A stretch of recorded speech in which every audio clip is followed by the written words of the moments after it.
بتحسي دايما انك مش قادرة تقومي تعملي حاجة، وممكن كمان تلاقي نفسك عمالة تأجلي حاجة على حاجة. يا ترى ده كسل ولا راحة؟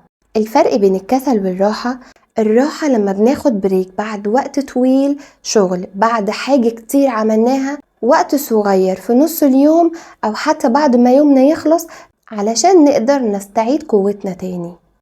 إنما الكسل ده انت ما بتعملش أي حاجة خالص من غير مبرر، بنفضل نأجل اللي ورانا، لا وبنمعلش نفسنا ونقول معلش طب كمان شوية، وفي الآخر ما بنعملش حاجة. الراحة مهمة جدا لينا نفسيا معنويا جسديا عشان نقدر نكمل بقية أيامنا، ما يبقاش على قد يوم وخلاص. ازاي اقدر افرق بين الكسل والراحة؟ هسأل نفسي سؤال، هو أنا عايزة ارتاح علشان أقدر أكمل اللي ورايا، ولا أنا مجرد عايز أأنتخ ومفيش حاجة بعملها جديدة؟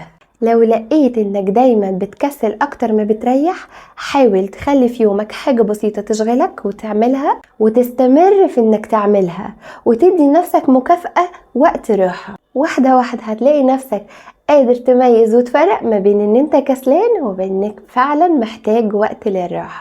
يا ترى انتوا كمان بتميلوا اكتر للراحة ولا بتحبوا تكسلوا؟